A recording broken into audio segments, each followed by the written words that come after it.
Magandang araw po sa inyong lahat, mga mahal po naming taga-subaybay. Ipinaabot po namin sa inyo ang aming taus-pusong pagbati at pinakahangad po namin na kayo pong lahat ay nasa mabuting kalagayan, saan mang panig ng daigdig kayo naroroon.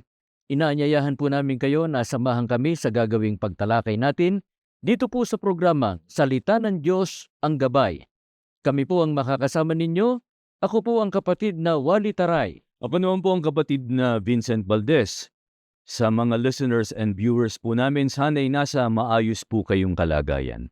Magandang araw po, kapatid Awad. Magandang araw kapatid na Vincent.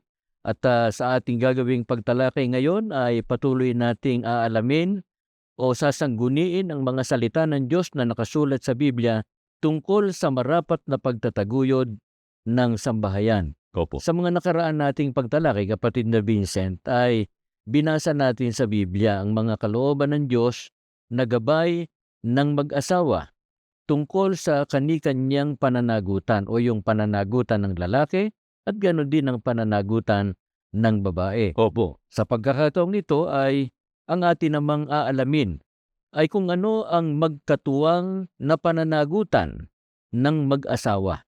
Opo. At itinuturo po ng Biblia ng isa sa mga magkatuwang na pananagutan o yung tinatawag na shared responsibility ng mag-asawa ay ang nauukol po sa pagpapalaki sa kanilang mga anak. Hindi may itatanggi, kapatid na Vincent at mga mahal po naming taga-subaybay, na ang gawi o pag-uugali ng mga anak ay sumasalamin sa naging pagpapalaki o upbringing ng mga magulang sa kanilang mga anak. Totoo po yan. At dahil dyan ay malaki po ang kinalaman ng wastong pagtuturo ng mga magulang sa kanilang mga anak para ang mga anak ay mapabuti at magkaroon po ng magandang kinabukasan. Ito naman ang hinahangad ng mga magulang Totoo po yan. na ang mga anak nila ay mapalaki nila at hindi lang basta mapalaki kundi maihanda sila sa isang magandang kinabukasan at yung mga anak nila ay magtagumpay at umunlad. Mangyayari po ito, mga mahal po naming taga-subaybay, kung ang mga anak ay naturuan at tinutupad nila o ginagawa nila yung itinuro sa kanila ng kanilang mga magulang. Opo. Alamin po natin ngayon yung gabay na mula sa ating Panginoon Diyos sa pamamagitan ng kanyang mga salita na nakasulat sa Biblia.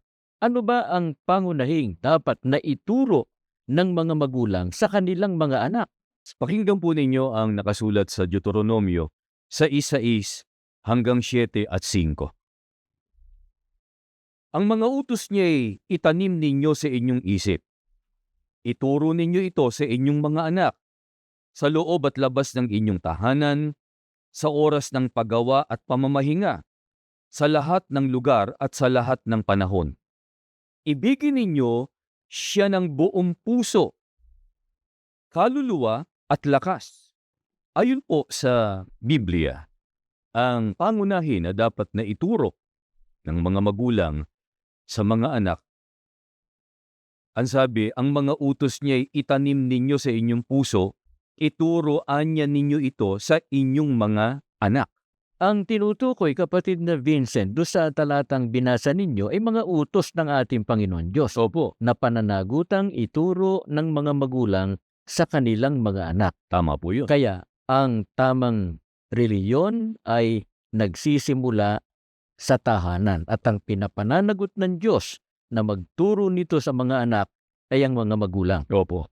Anong utos ang dapat na pangunahing itinuturo ng mga magulang sa mga anak?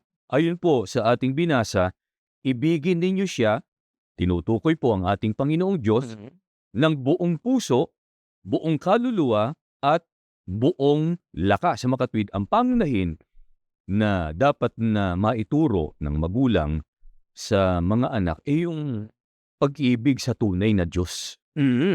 At kapatid na Vincent, kailan at saan dapat magturo ang mga magulang sa kanilang mga anak ng marapat na pag-ibig sa ating Panginoon Diyos? Nilinaw din po sa mga talatang ito na ating binasa, ang sabi, sa loob at sa labas ng tahanan, sa oras ng paggawa at pamamahinga, sa lahat ng lugar at sa lahat ng panahon. Kaya napakahalaga po kapatid Dawal, mga minamahal po naming mga listeners and viewers na sinasamantala ng mga magulang yung bawat angkop na pagkakataon, lalo na yung kung tawagin ng mga child development experts, learning opportunity para nakapagtuturo ang magulang sa kanilang mga anak. Lalong-lalo na nga, gaya po ng binanggit nyo, yung nauukol sa tamang relihiyon, yung pagiging makadiyos ng atin pong mga anak. Kailan ba dapat simulan ng mga magulang ang pagtuturo sa kanilang mga anak? Basahin naman natin dito sa Kawikaan 22 at 6 ay ganito po ang ating mababasa.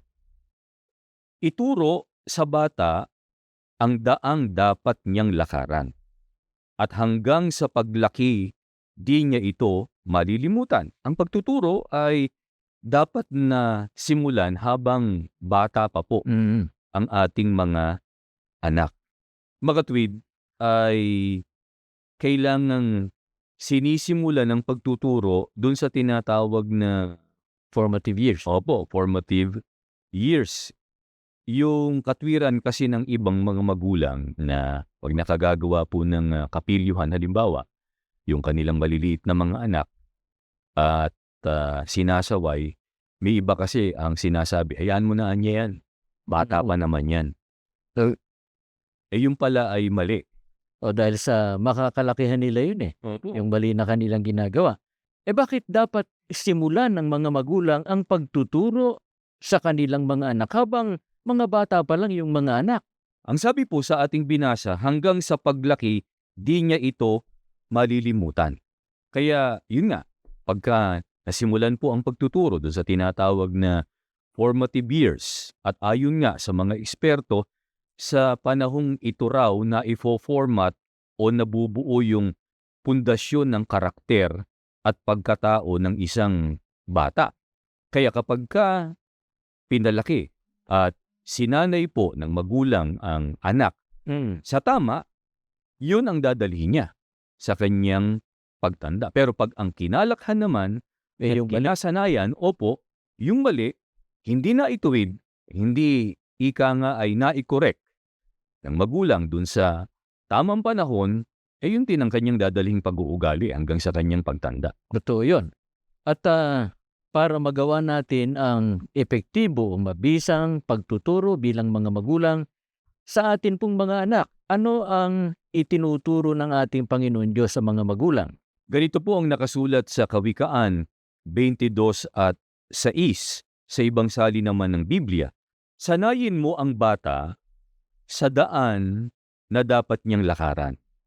At kapag tumanda na siya, ay hindi niya ito tatalikuran.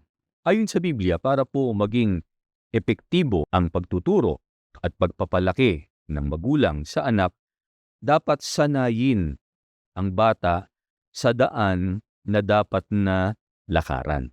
Sa makatid hindi lang basta nagtuturo kundi sinasanay. Ano ba ang katumbas ng sinasanay? Sa Bibliang Ingles, ang katumbas po, train up a child. Sa makatwid, ang pagtuturo, gaya nga ng binanggit nyo, hindi lang sasalitain, kundi dapat ay sumasailalim sa tinatawag na pagsasanay o training ang bata.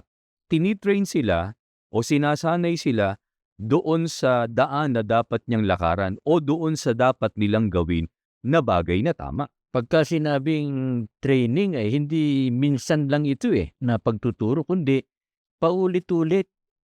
Madalas na itinuturo sa anak, kung nagkakamali, itinutuwid sila. Kung meron silang nagagawa na hindi naaayon dun sa itinuturo ng mga magulang, ay kung kailangan sila ay disiplinahin, ginagawa ng magulang yun para sa ganun matrain yung mga anak nila. Opo, halimbawa sa pagtuturo sa ating mga anak ng paggalang sa nakatatanda at sa kapwa, sa pagsasalita halimbawa ng wika nating Pilipino, gumagamit po tayo ng mga salitang po at opat. Kung sa ibang wika naman ay meron silang ginagamit na mga salita na naghahayag naman ng paggalang, respect doon sa mga nakatatanda sa kanila maging doon sa kanilang kapwa-tao. At bahagi rin ng pagsasanay sa mga anak ang pagpapalaki sa mga anak na nagtataglay ng wastong pag-uugali, ng wastong asal o kondukta, na marunong gumalang, sila ay sumusunod sa batas, hindi gumagawa ng illegal. Opo. Kaya tama yung ginagawa ng maraming magulang na yung mga anak nila pagka nagtatapon ng kung ano-ano o nagkakalat, sinasaway nila. Opo, yung simpleng pagtatapon lang ng maliliit na kalat sa kung saan-saan, dun pa lang nagsisimula na natuturuan sila ng dapat nilang gawin kung saan dapat na itinatapon yung kalat. Sa ganung paraan ay nahuhubog sila, lumalaki sila na ang kinakasanayan nila ay yung paggawa ng tama. Sa loob ng Iglesia ni Cristo ay sinisikap nating matupad yan. Kaya yung mga kabataan, inaakay na sila sa pagpapahalaga sa pagsamba. Opo. Tinatawag nating pagsamba ng kabataan, ang mga magulang ang siyang pinapananagot na maghatid sa kanilang mga anak doon sa dako ng pagsamba. Opo. At hindi nila ito ipinauubaya lang doon sa mga may tungkuling taga-sundo, kundi yung mismong magulang. Talagang tinitrain nila yung kanilang mga anak na magkaroon ng pagpapahalaga, pag-ibig sa ating Panginoon Diyos sa pamamagitan ng pagbubulat sa kanila ng pagpapahalaga sa pagsamba. Bakit po dapat na maituro ng magulang ang daan na dapat na lakaran ng mga anak habang sila ay bata pa?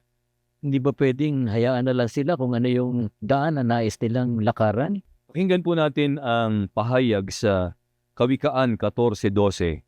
Ganito po ang nakasulat. Mayroong daan na tila matuwid sa isang tao. Ngunit mga daang tungo sa kamatayan ang dulo nito. Kaya napakahalaga po na makapagturo ang mga magulang sa kanilang mga anak at hindi na lang hayaan sa kung alinmang daan ang nais nila sapagkat meron pong panganib na sila po ay maligaw ng landas at mapariwara. Sapagkat ang sabi ng Biblia, meron anyang daan na tila matuwid sa isang tao, ngunit mga daang tungo sa kamatayan ang dulo nito. Kasi nga ang tao ay merong hangganan o limitasyon ng natatanaw may pagkakataon na akala ng tao ay tama yung kanyang ginagawa, pero sa dakong huli, sa kanya nare-realize na mali pala yung kanyang daan na nilakaran. Opo. At ganyan ang panganib na maaaring makaharap o maging kalagayan ng mga anak pagka hindi sila nagabayan o hindi sila naturuan. Totoo po yan. At dahil nga ang magulang ang mas makaranasan. Kaya yung mga bagay na makabubuti sa ating mga anak ay mabibigyan natin sila ng gabay. At sa kasalukuyan, napakaraming banta sa kapakanan ng kinabukasan ng ating mga anak. Katulad ng nagmipa na ngayon na iba't ibang mga kultura na ipinauuso, kung tawagin na yung mga pop culture at yung isipan na itinataguyod ng maraming mga kabataan sa daigdig na ito. Meron silang tinatawag na FOMO Fear of Missing Out, na kung yun ang trending, kung yun ang uso, walang pagsasaalang-alang kung yun ba'y tama o mali, o labag sa kalooban ng Diyos o ayon pa ba sa kalooban ng Diyos. Kung yun ang sikat o yun ang uso, ginagawa nila.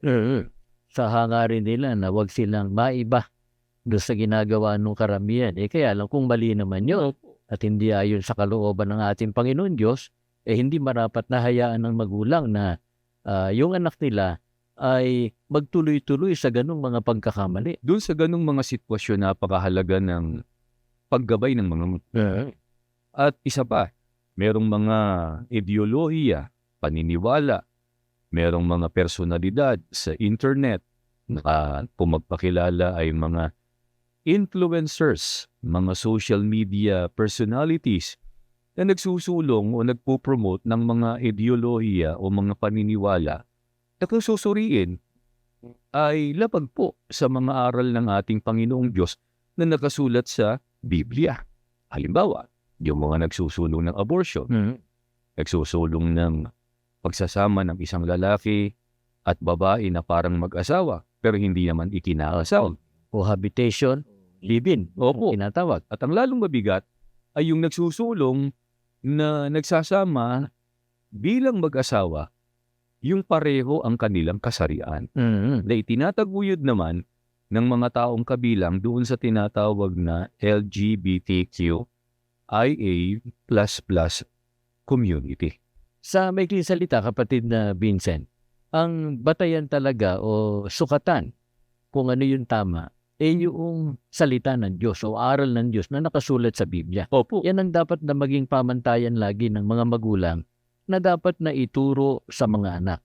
Palakihin sila sa aral ng ating Panginoon Diyos sapagkat pagka yun ang nagawa nila, ay tiyak na hindi mapapariwara yung kanilang mga anak. Bukod diyan, kapatid na Vincent, ano pa ang dapat na itinuturo ng mga magulang sa mga anak? Pakinggan po natin ang pahayag dito sa Kawikaan 22 at 6 sa isang salin pa ng Biblia.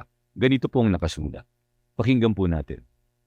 Ituro sa bata ang tamang pag-uugali at hindi niya ito malilimutan hanggang sa kanyang pagtanda. Ang isa pa po sa napakahalaga na naituturo ng magulang sa anak ayon sa Biblia, yun anyang tamang pag-uugali. Kaya ang pagtuturo ng good manners and right conduct, di ba kapatid na Vincent, ito ay dapat na nagsisimula sa tahanan.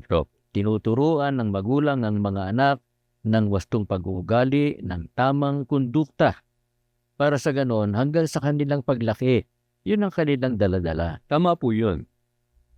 Hindi po pala tama na iasa ng magulang sa mga guro sa paaralan yung pagtuturo ng wastong pag-uugali. Bagaman, nagtuturo din ang mga teachers sa mga paaralan ng tamang pag-uugali, ng wastong kondukta, ng good manners.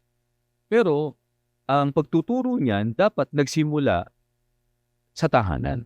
Reinforcement na lamang po sa eskwelahan. At para maging mabisa ang pagtuturo ng mga magulang sa mga anak, dapat ang magulang ang isang unang-unang gumagawa, di ba? Sabi nga ay ang magulang ang role model ng mga anak nila. Dapat ay teaching by example, practicing what they preach or what they teach. Kasi paano magiging epektibong tagapagturo tayo na mga magulang sa atin pong mga anak kung yung sinasabi natin, iba naman doon sa ikinikilos o inuugali natin. Kaya nga kanina, nabanggit natin ito sa unahan itong ating pagtalakay na ito, na yung pag-uugali ng anak, ito ay refleksyon, di ba? Sumasalamin kung paano siya tinuruan, paano siya pinalaki ng mga magulang. Kaya kapag ka ang anak ay nakikita sa hindi wastong pag-uugali, hindi maayos ang kanilang kondukta, nangangahulugan lang ito na hindi naging epektibo o kaya ay nagkulang ang magulang sa pagtuturo sa kanilang mga anak. Opo. Sa kabilang dako naman, kapag ka ang anak ay kinakikitaan ng kagandahang asal, magalang, maayos makitungo sa kanilang kapwa, ang sinasalamin ay naging epektibo naman ang ginawang pagtuturo ng magulang sa kanilang mga.